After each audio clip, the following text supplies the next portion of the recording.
Y tenemos al abogado, a Nelson Rodríguez Varela, quien es abogado, criminalista, y me da muchísimo gusto, Nelson Rodríguez Varela, darle la bienvenida acá a América Radio, justamente para analizar un poco este caso de este presunto espía, Rocha, ¿qué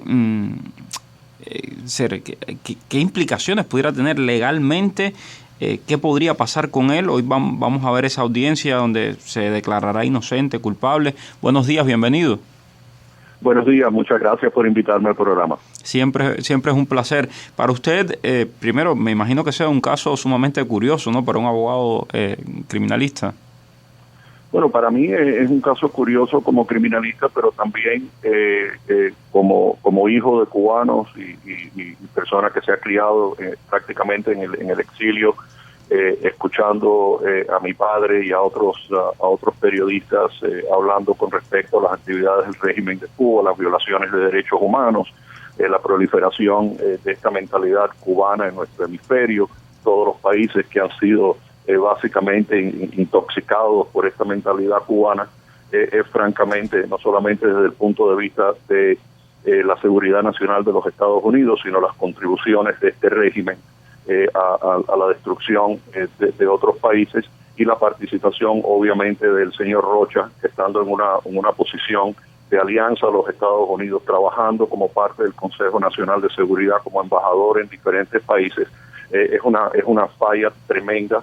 En términos generales, impacta a los Estados Unidos. Es un caso mucho más grande que lo que yo creo que los cargos realmente representan. Un problema extremadamente grande, no solamente para el señor Rocha, sino para toda la comunidad de inteligencia norteamericana, que esto haya ocurrido por tanto tiempo. Justamente conversando con otros abogados también me decían lo mismo, ¿no? Que no creen que los cargos sean lo suficientemente fuertes. ¿Por qué usted cree que los cargos que no le pusieron cargos más fuertes? Bueno, hay que recordar que esta es la etapa inicial de la investigación.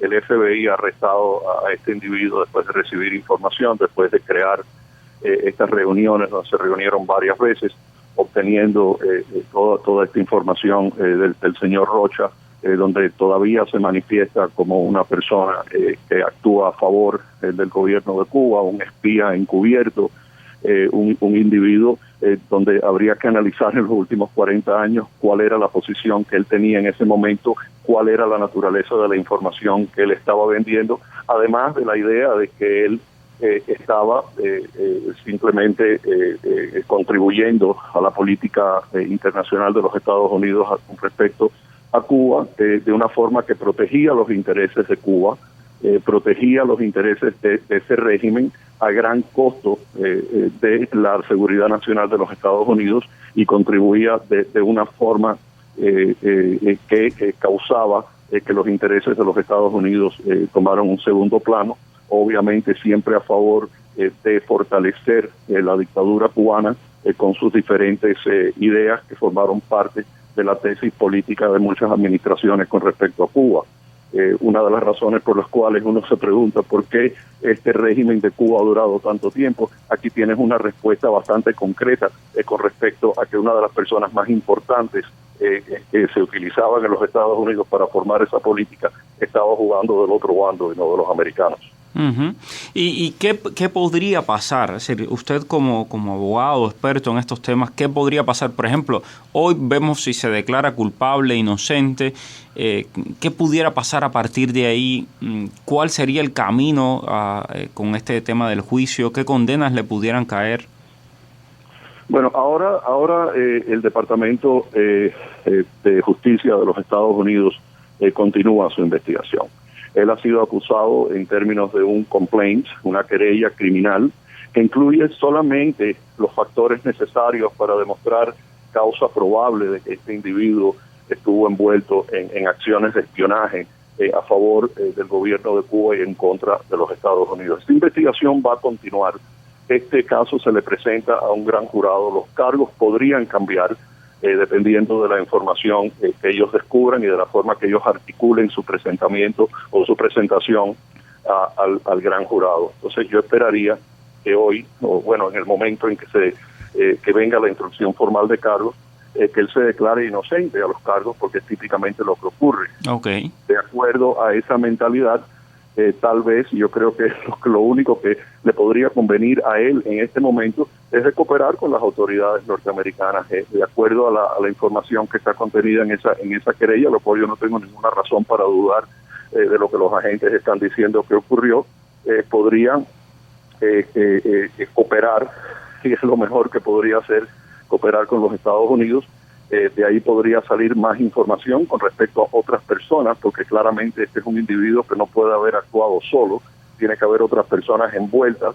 Es una falla de inteligencia total que ha ocurrido, que el gobierno de los Estados Unidos se haya dejado llevar por este individuo sin ser cuestionado, particularmente cuando otras cosas han salido a reducir en el entorno a este caso, como por ejemplo el hecho de que él mantenía de que la mejor forma de los Estados Unidos de lidiar con esto es aceptar el liderazgo de Raúl Castro como un individuo que crearía un gobierno fuerte para que no existiera otro éxodo masivo a los Estados Unidos, que es el mismo chantaje que el gobierno cubano ha tenido siempre con los Estados Unidos, el miedo a que haya otro éxodo masivo, el miedo a que hayan esto, hicieran lo otro, y que realmente sirvió para mantener este gobierno cubano apuntalado, a pesar de todas las desgracias que le ocurre al pueblo, tanto tiempo. Entonces, para mí, este señor va a tener que cooperar con los Estados Unidos.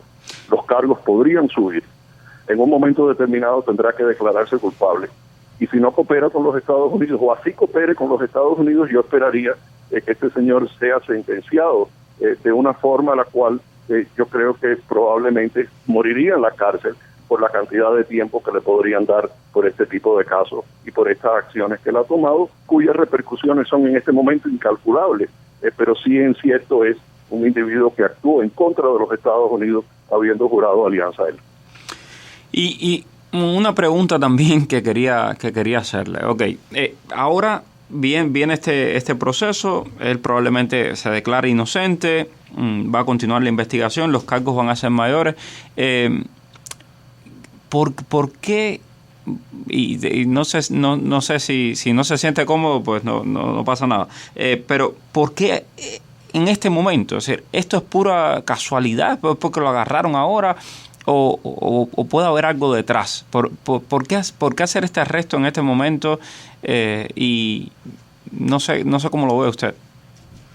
Bueno, primero que nada, yo no estoy seguro que los Estados Unidos hayan reaccionado a las actividades de este señor a tiempo. Yo creo que hubo oportunidades de haber investigado por qué este señor Rocha estaba actuando de una manera que permitiera que el gobierno cubano siguiera funcionando, siguieran exportando esta ideología comunista a nuestros países. Hemos visto que cuando él fue embajador en Bolivia, fue embajador en Argentina, fue parte del Consejo Nacional de Seguridad, y estamos viendo que a través de los años todos esos países han caído bajo la mentalidad cubana, han sido afectados. Hemos visto los éxodos que han ocurrido de todos esos países, la destrucción de nuestro hemisferio, y yo creo que esas acciones para mí debieran de haber sido bastante sospechosas de que este señor no estaba actuando en los mejores intereses de los Estados Unidos y tal vez podría haber sido descubierto antes. Fue descubierto ahora, aparentemente por mi lectura de la querella criminal presentada en la Corte Federal. Recibieron cierta información que causaron que estos agentes federales crearan estas reuniones con este señor Rocha, que vivía muy cómodamente, millonario en Key Biscayne, viviendo de la vida sabrosa del capitalismo. Obviamente él no estaba sufriendo lo que estaba sufriendo el pueblo cubano, sino que vivía muy bien aquí en los Estados Unidos. Y por alguna razón, cuando se descubre eso, es que se reúnen con él y él piensa que él está lidiando con personas que son del régimen cubano para tal vez reactivarlo a él para alguna otra función, y él termina hablando todo lo que habló. Entonces, yo no sé si se tenía que esperar tanto para empezar una investigación contra este señor, o si simplemente pasó desapercibido hasta este momento que se habló algo. Esa parte es la que yo no entiendo. Lo que sí entiendo es que estos cargos son extremadamente serios.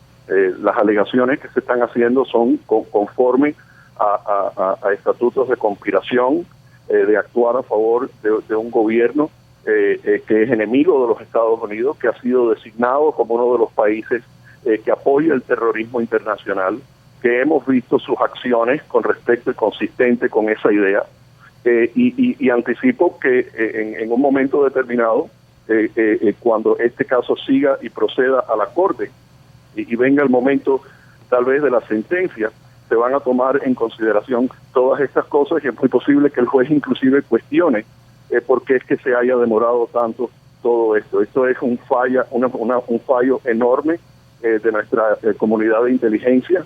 No es algo que uno esperaría que pudiera ocurrir por tanto tiempo. Una persona que tenía unas funciones extremadamente delicadas, acceso a información basado en sus mentiras, para lograr tener un empleo a favor de los Estados Unidos, donde tuviera acceso a esta información, y habría que ver qué informaciones fueron divulgadas para entonces él poder ayudar al gobierno cubano a mantenerse un paso adelante de las acciones de los Estados Unidos, y de esa forma haber obtenido este grado tan alto de éxito manteniendo ese régimen por tantos años. Y esa es una pregunta que mucha gente tiene: ¿cómo el gobierno de Cuba se ha podido mantener tanto tiempo vigente sin que haya caído, habiendo tantas oportunidades de haberle cerrado la puerta?